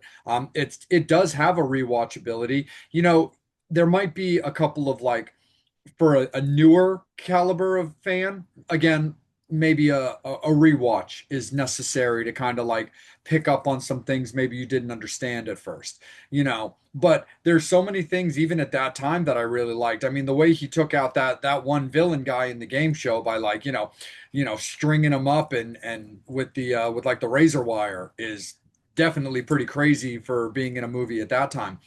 But yeah, so like I see it at like a 7 just for the current time being. Just because I do find that Death Race 2000 is a little bit more stylistically a movie that I enjoy. I kind of like the concept behind it. There's a little bit more of a lunacy factor that it comes to Death Race 2000, which we'll get into, as opposed to a more traditional like proper design movie where The Running Man definitely does have that for sure. So yeah, right now in the ballpark, 7.5. I definitely think it's solid when it comes to that. I definitely think there's a real proper story coming out of Running Man with which is, stylistically very like proper and consistent to Arnold Schwarzenegger movies. Again, it's by no means the worst, maybe not the best, because he definitely had like some heavy hitters on the enjoyable scale with, of course, the Terminator movies and a movie like Total Recall, but it's definitely a solid, enjoyable movie for sure. And when it comes to like Death Race 2000, this is a completely like different idea, but still falls into the category basically of a game show where you've got, these car drivers, with their navigators who are basically in charge of like getting them to the finish line and basically finding them victims is always like a really, really interesting thing. And it's a pretty wild, cast of characters in this, where of course, David Carradine playing the main star in the Frankenstein character, which is, and for anybody who's also like familiar just with the other history of movies when it comes to Death Race, of course, there is a shit ton. Yeah, there's a remake of The Running Man, but there's a remake of Running Man. There's only a remake of Death Race 2000, yes, but there's still like four other movies. I would know I have them all. That jump into like, prequels and the creation of the Frankenstein character, which I honestly don't hate that those movies were done just for fans like myself who love the concept of the movie. I think it's kind of cool, just the simplistic idea of a person on death row, or at least just a person, trapped and in jail, where the modernized concept is if you can win 5 races, and if you can win 5 races, then you're free to go. You're out of jail. You can go about your business. But anyway, to keep it on point, I like the idea though of the Frankenstein character, where you have basically a masked guy, where should there be a death, should there be, a major injury, all people know is the look and the name, and you could change out the character that's underneath that mask, and people may or may not even know about it.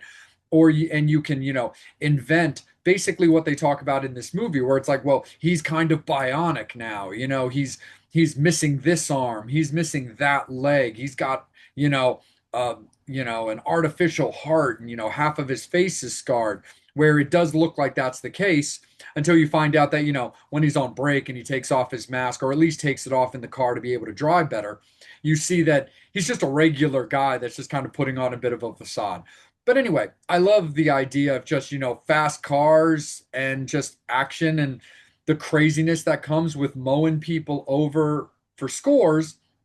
Especially, you and I have talked extensively about, the Toxic Avenger, and there's a very clear Death Race 2000 reference in the Toxic Avenger, with the way that, our V&D alumni, drive their cars to get their jollies. But overall, I like the movie. I like the idea of like a gumball rally type of thing, a very simplistic concept. Kill as many people as you can en route. Difference in genders or difference in age gets you higher scores. So there's definitely a sickness factor for any Fangs and Infernos out there who have a bloodlust. But I love the very simple concept of this movie, of getting from one end to the other with a relatively simple political agenda that doesn't really get crazy until the end of the movie, where they really put it more on Front Street. At first, it really just plays into the simplistic characterization and the simplistic story of just, you know, drive from one end to the other and kill as many people as possible. Yeah, yeah, yeah. I always like that. You know what I mean? And then, like I said, you add in the extra characters and stuff like that. Obviously, with the Rocky Balboa, Sylvester Mm. Stallone being in that and stuff like that. You got Calamity Jane and Mary Warnoff. I've been a huge fan of hers and stuff like that. I love her in Rock and Roll High School when she was Dr. Vader and stuff like that. So yeah, it's pretty. It's definitely a very 70s. Like I said, that movie's definitely got a very 70s vibe. I love Yeah. that, like freaking Sylvester Stallone's. Navigator shows off for her big cannons that she has in the movie, and there's Yep. definitely some, it's Roger Corman, so there's definitely going to be some, some boobs and some, some bodies and stuff like that. But yeah, I like that where yeah, he just like Frankenstein, oh, is that the arm that you lost in that battle? Yeah, yeah. Is that the face? And he just basically looks, like a perfect human. And it's like, yeah, maybe those stories might have been a little bit embellished, but it's gonna go. But yeah, I love the fact that yeah, that's just like, you got people like, oh, I'm gonna go out and I'm gonna sacrifice myself and give you points and stuff like that. I just love that, you're just running over and then I love the scene when they take out they bring out all the old people from like the retirement home, and he just runs over all the nurses instead and spares the old people, and it's like he's like, fuck them. I love that. It's just a cool concept. Yeah, and it's like you're driving from from coast to coast and stuff like that. And then it just the whole entire thing, the broadcasting of it, like it was a good kill. Yeah. It just said that guy. I love the girl who was like the whole entire time. Every time she talks about anybody, she's like a good friend of mine. She just reminds me of a. It reminds me of a photographer that's a friend of ours that I've kind of grown to like a lot. But is big guy named Lou Brutus. You know what I mean? He's a shout out to Lou. But it's just funny whenever you see him as a guy that's coming on stage and introducing bands and stuff like that at festivals. He's always like, and this band, Seven Dust, they're good friends of mine. And then he's like, this one, this good friends of mine. I'm gonna introduce you to, this band. Hey, these guys are good friends of mine. And it's like every band is a good friend of his, which is every time I watch Death Race 2000 now afterwards, and she keeps on saying, "If a good friend of mine," I'm like, I wonder if that's where Lou got it from. Her character is just wild. Dude, it's so funny that you say that, Devil, because Mrs. Vamp and I were out yesterday doing just some errands, and we're over at the store, and the cashier is like this young girl, and she's wearing a New Kids t-shirt, which is in reality a good friend of mine, Justin, who's been on my other show, and I've known him for a long time, and I recognized the logo.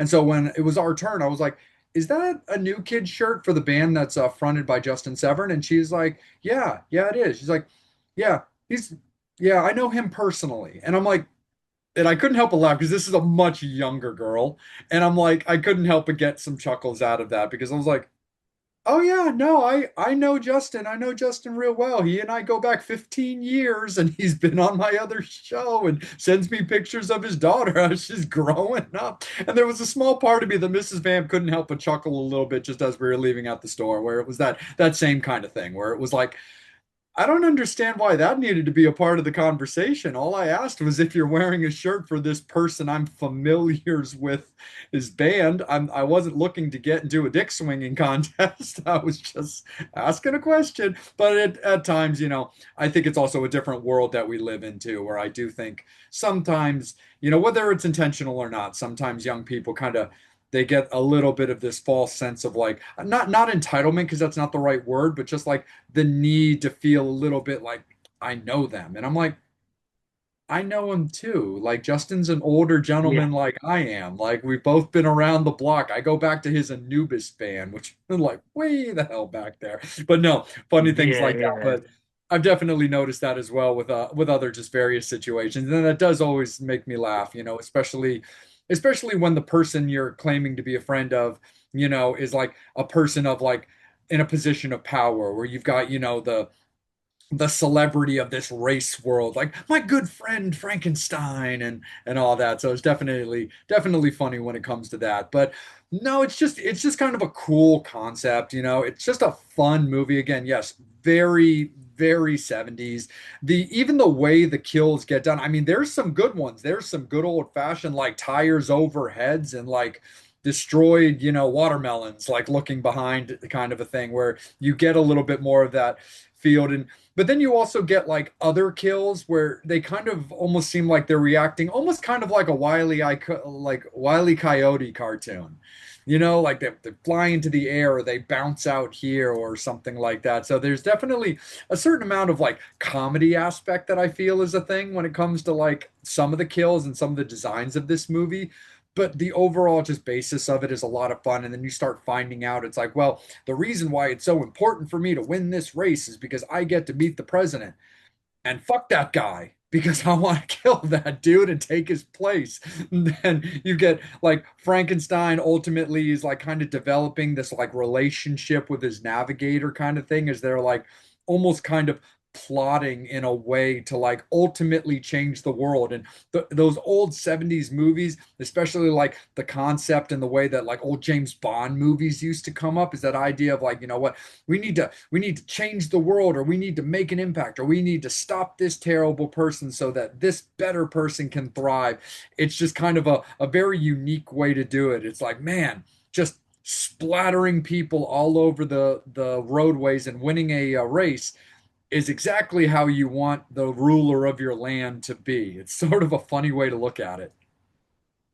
Yeah, yeah, yeah. That's it. And when it comes to the those comical kills, like yeah, there's a couple of them that are like that I still every time I watch it I laugh consistently every time. You know what I mean? Like when the guys are going in the manhole and then they close the manhole and the other guy can't get in, and then all of a sudden they go in and like woohoo, like, we're safe, and then they poke their heads out and all of a sudden then they get ran over. And I love the one where the guy's putting up the sign for Frankenstein, and Sylvester Stallone's like, "Where's my sign?" and goes and runs over the guy who's putting up the sign. And it's like, you got Frankenstein who goes after the announcer guy eventually at Yep. one point, where it's like. Yeah, it's like, yeah, like I said, with it, obviously there's a lot of satire and a lot of political satire and stuff in this movie, but yeah, I just love the comical side to it because it's just like I said, some of those kills are just ridiculous. And like I said, then you get the 70s inspired Roger Corman with the Dario Argento and Italian red blood that looks like paint consistently throughout the movie. It's like man, it's so red and so freaking painty and like thick. You're like, oh my god, that's funny. But it's going back and watching it now. It's like, oh my god, it's so funny. It's just great just to see it. You're just like, man, it's just like it's like watching like I said, like watching Tromeo and Juliet, or like I said, or like or Toxic Avenger when they're running over the kids' heads, where it's like definitely a watermelon. This is more of like a mannequin filled with a bunch of shit and fake blood, but Yeah. it's so bad. Yeah, but that's just the thing. This is just one of those movies that just it's always just hit me in a good place. Like I'd been familiar with the movie for years before I ever saw it for the first time and always loved, Roger Corman. I mean, any of those unique stylized directors, which is one of the things that makes like our director episodes so much fun. But like always just those directors that have a very, very specific style in the way they do stuff. The the Cormans, the Cronenbergs, the Argentos, the Del Toros, like that have a very, very unique perspective on things and a definite like look. Like you kind of know if you were just to turn on a movie and then go in to load the dishwasher and you missed all the opening credits and just came right back in as the movie's starting and never saw who the director or producers or anything were.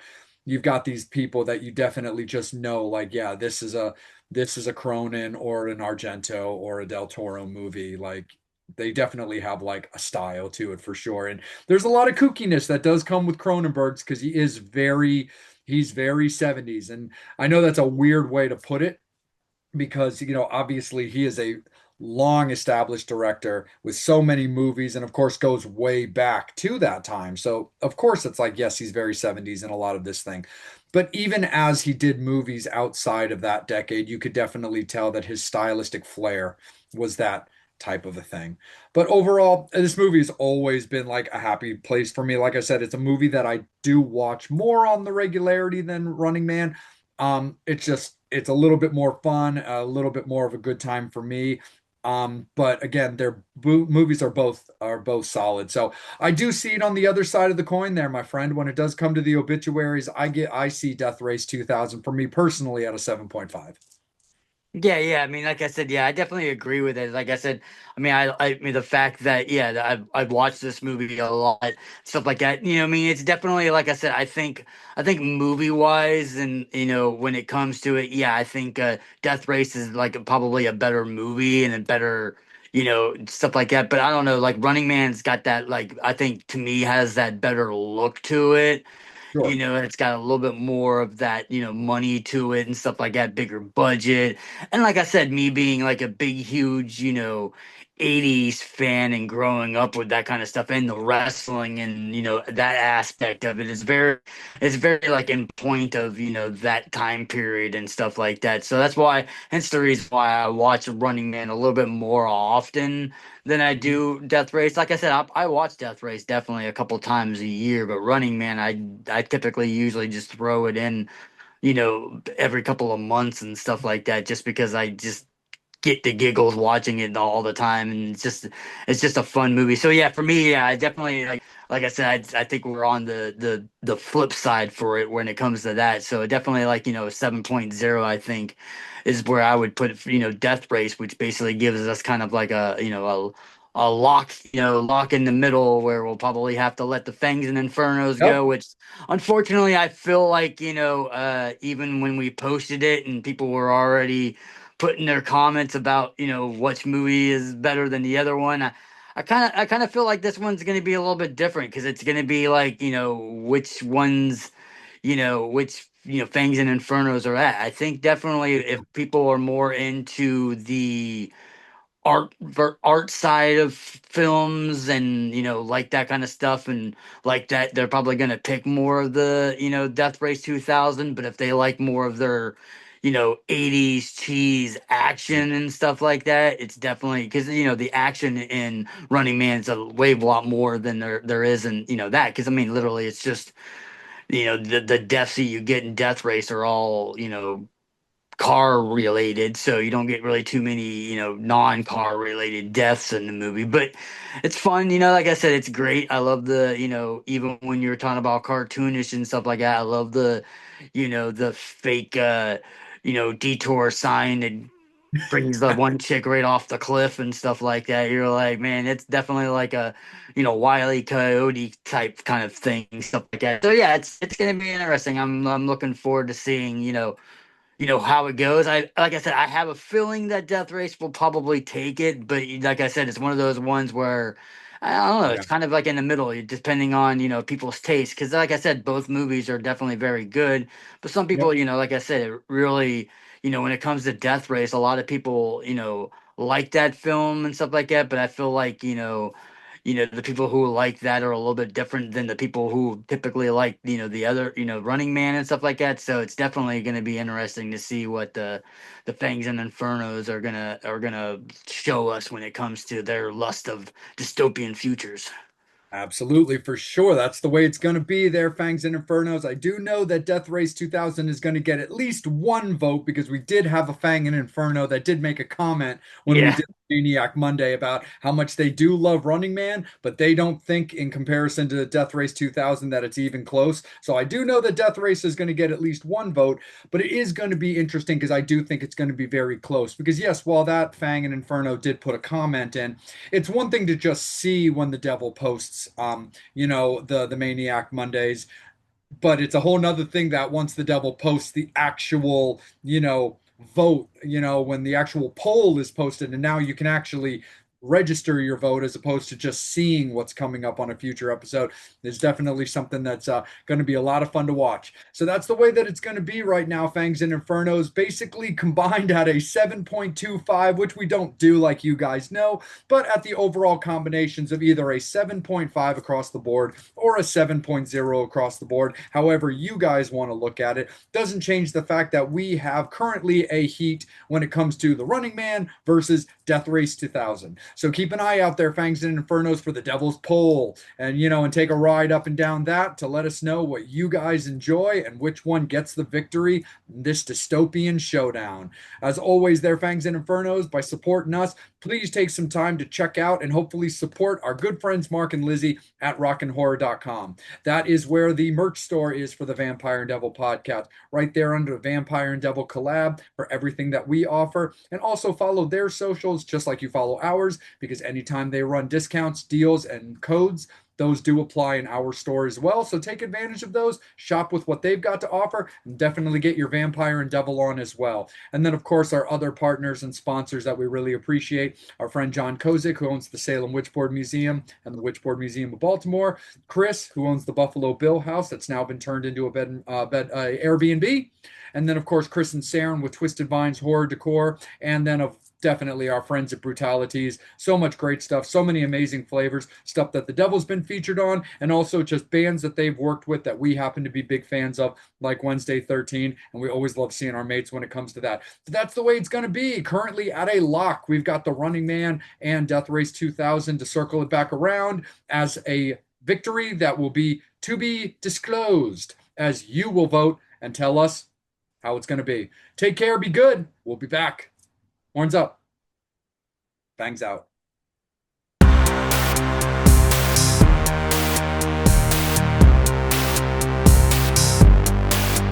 All right there, Fangs. Let's talk about a brand new coffin nail, shall we? Here's the bottom line. I picked this movie for me. All of the movies I pick, of course, technically are for me because I pick what I want to talk about whatever movie strikes my fancy for any particular coffin nails. But as all of you guys know, because we posted it on our socials and Devil was awesome and let me, meet this person that I really wanted to meet, I chose this movie, 2019's Bite Me, because Aurelio Voltaire is in this movie.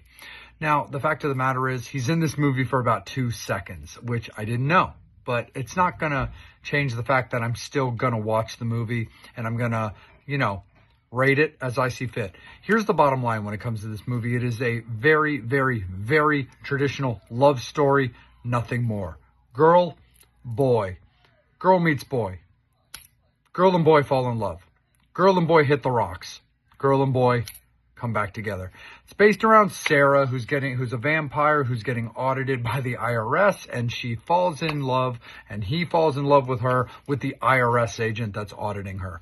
Look, it's a cool enough movie. It's well acted. It's well shot. You can definitely tell that they had a budget. But the fact of the matter is, this movie is fucking barely a vampire movie. It really scratches the surface. And the funny thing is, the vampires, again, are walking around out in the sunlight, which, as you guys know, drives me fucking batty when it comes to vampiric lore, because I fucking hate it when you don't show your work. And they didn't show their work.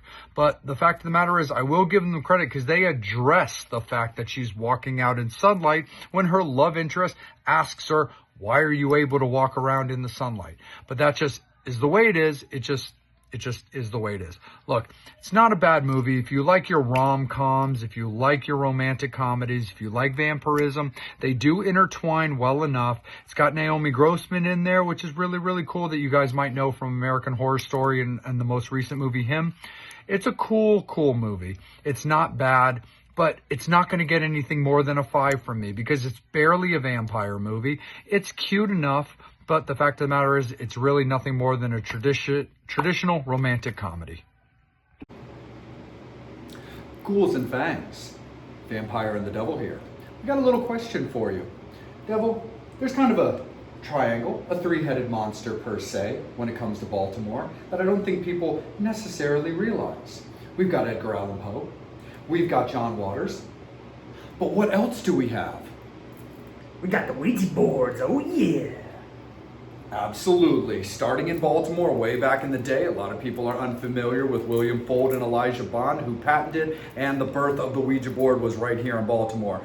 Devil and Vampire coming at you from the Witchboard Museum of Baltimore, courtesy of our friend John Kozik, who invited us out to check it out and shoot a little conversation action to let you guys all know. Of course, you've seen on our socials that we have partnered with both museums, and we couldn't be more appreciative to John for that opportunity. So whenever you're here in Baltimore, of course, right attached to the Bazaar Oddity Shop off of the Avenue, you have Witchboard Museum Baltimore. And when you're in Witch City, USA, up in Salem, Massachusetts, that's when you get to visit the Salem Witchboard Museum. Oh yeah, if you want to see some cool stuff, see some cool boards, get some cool history, go see our boy John. Man, that guy is really awesome, man. That dude knows his boards, he knows his history, he's about preserving the society of witch boards and the talking boards and all that goodness.